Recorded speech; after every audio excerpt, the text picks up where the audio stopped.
Making it last is all I care to do. You loving me, I loving you. Mothers and fathers, husbands and wives, sisters and brothers, friends for life. We won't live in the past. We're making it last.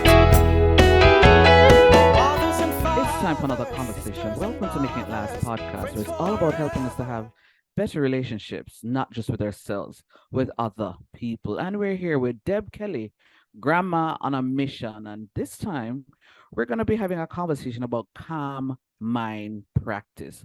What is it? And how can it positively impact our relationships? Yes, the focus will be on, I believe, children, Deb, but I believe what you're saying will be able to apply to us as adults as well. Welcome. Well, thank you very much. And I'm glad to be here today. And you're right. Calm mind is good for both children and adults. And my goal, Noreen, is to get parents and children to do calm mind practice together. Because what it does is it deepens the relationship. When we're talking about making it last, we want it to last through childhood, teenage years, and beyond. And when parents sit down with their kids and start this practice, it really has a depth to it. It really strengthens the relationship. There's a feeling of safety, of trust. It's a great thing. All right. So tell us, what is it? What is calm mind practice? What is it? Well, it's actually a meditation, but I shifted the name to Calm Minds practice because meditation has been around for years and years and years. And for some people, it is a wonderful practice. And for other people, it's kind of just like putting on a jacket or a coat. It keeps them warm for a while. But once they take that coat off, they're back to their old stuff. And there's nothing wrong with the word meditation, but for children, I thought calm mind session was a good way for them to understand that what we're really doing is going in and quieting their mind. So that's what we're up to. Go ahead. So tell us about it. How is it done? Well, actually, what we do is because school started here about a month ago, and I met with 3 teachers last week who are actually taking life ingredients and making it a mastery program where they start in 2nd grade, 3rd grade, 4th, and by 5th grade, they really have this system down. And what we do each day is we start the school day with a meditation. And what it does is it crosses over from, all of the busyness of getting ready in the morning and going to school and getting on the bus and all of that. And then they enter into the classroom. And the first thing that they do once everyone's settled in their seats is they open their mind to this calm mind session. And what we find is that we ask kids to close their eyes if they can. And, some kids have trauma around closing their eyes. So, keeping them open is fine because ultimately we want to do this calm mind session when we have our eyes open, doing life in a calm mind session. So we teach them to breathe, and how important our breath is. And one little kid one day, he says, I have nothing to be grateful for. And I said, okay, tell you what, hold your breath. And he said, what? And I said, just hold your breath. I'll be back be back with you in a minute. And I went on with my little lecture, and pretty soon I came back and I said, okay, you can take a breath now. He goes, I'm thankful I could take a breath. I said, yep, see, you have something to be grateful for. The other thing that I've learned from the children, because when I go into a classroom, I am open to them being my teacher. I've learned so much from children. And last year, one of the 3rd grade boys said to me, do I have to be calm all the time? And I said, well, you're confused about what this calm is that I'm teaching. And I'm so glad that you asked that question because you're helping me to understand I'm not making this clear and I'm giving you a little confusion on this. So how I explained it to him is that calm is a state of being.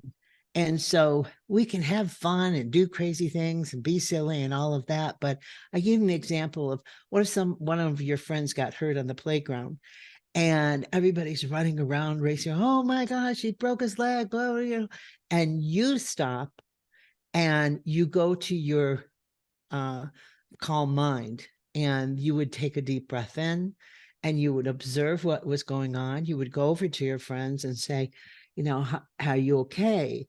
And then you would look for someone that could be responsible to go get help for you.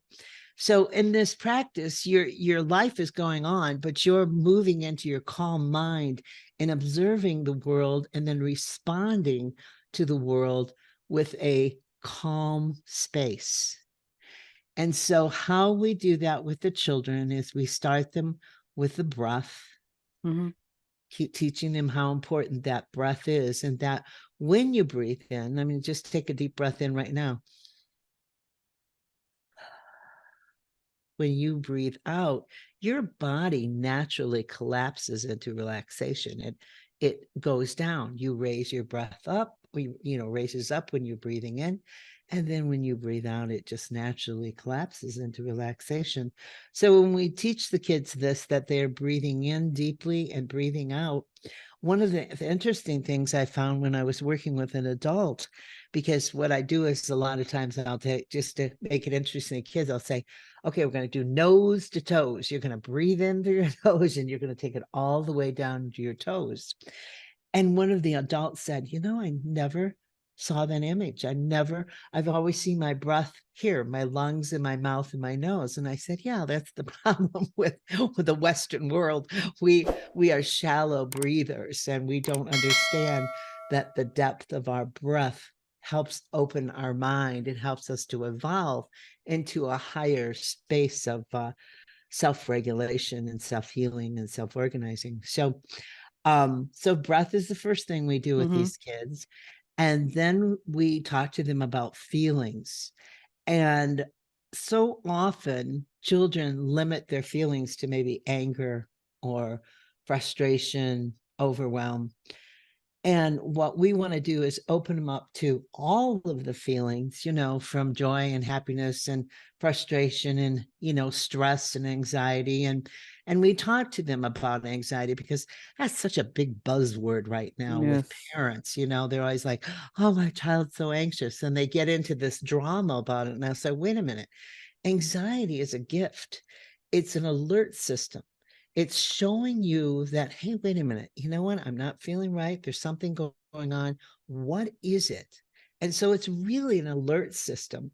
And we've made it into this big drama like it's cancer or something. You know? It's just a way of, it's just a way of alerting us like, you know what? We have to stop and rethink. And that's what we teach the children in this feeling, is that we've been reacting to life, and we explain to them that it's reacting to life is like being a robot. You know, you do the same things every day, you wear the same clothes, you take the same bus, you eat the same foods, you have the same experiences, you know. And our whole world, adults included, become very robotic. And we're basically programmed from the food we eat to the choices we make on, you know, the home we live in, the travel we take, and all sorts of things. We're programmed. So in order for the kids to recognize this and to open themselves up to their future life, we explain to them this robotic space is something you learn, but you can change. And the way that you change it is by recognizing your feelings. Because one of the things with the robotic patterns is it helps us tamp down those feelings. We don't, you know, like, you know, this doesn't feel good. Well, I think I'll go eat something, you know, or this doesn't feel good, you know, and that's how we get into addiction. You know, all sorts of we don't problems. allow ourselves to feel.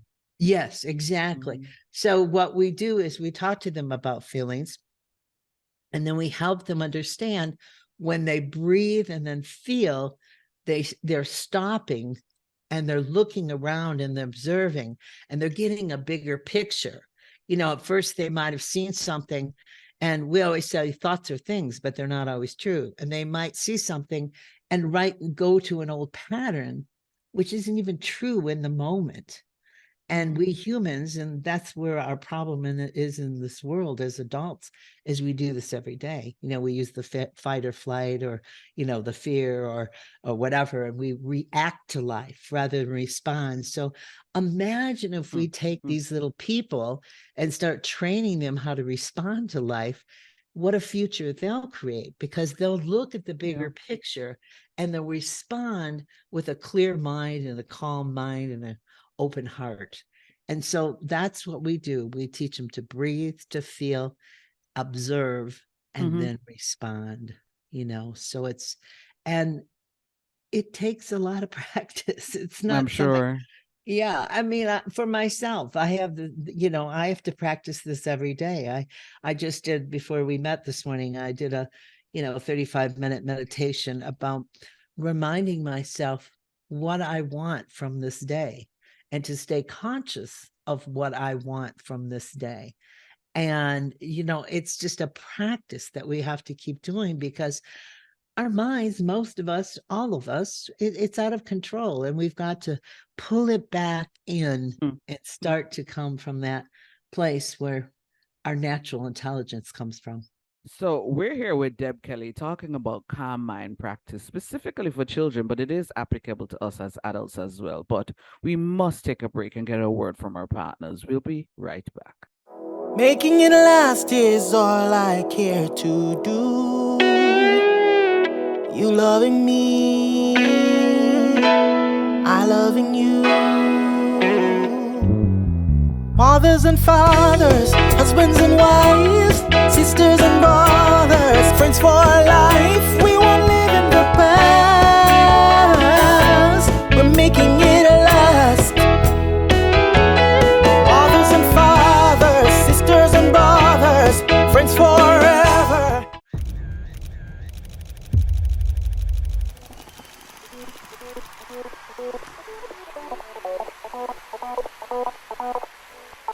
Photography is an art, but more so, photography must come from the heart. Precious moments, priceless times. Take a pic and know it will turn out fine. BMC Photography JA, beautiful moments captured. Let's go. Langdo Language Institute was created to meet your language and communication needs. All of our packages were created just for you. We are passionate about language and dedicated to your success. We offer the CSEC English program, the Study Buddy program, the Get Ahead with English program, and the Business Communication program. Contact us at 767-285-0938 or email us at langdolanguage@gmail.com, because the real question is, how can we help you? You can't live your best life without a healthy immune system. Boost your immune system the delicious way with Zappy's organic juices and punches. Made from local produce with zero added sugar, our juices cleanse and revitalize your body as they boost your natural immunity. Try our delicious flavors: Beat It, Berry Bomb, Get Fresh, Ton Up, and Island Splash. Find us on Instagram at Zappy's Organics, or call or send a WhatsApp message at 1-876-779-8910 to order today. That's 1-876-779-8910. Zappy's Organic Juices and Punches. Live your best life today. Making it last is all I care to do. You loving me, I loving you. Mothers and fathers, husbands and wives, sisters and brothers, friends for life. We won't live in the past, we're making it last. Mothers and fathers, sisters and brothers, friends forever. Welcome back. Let's continue the conversation. I'm smiling because for me, what forces me to calm down is when I'm not well. but sadly but true. But I have two questions for you. Is Yes. this targeted for a specific age group, Yes. or what? And Yeah, if so, it's what's the age group? well, I think best is like 7 to maybe 12.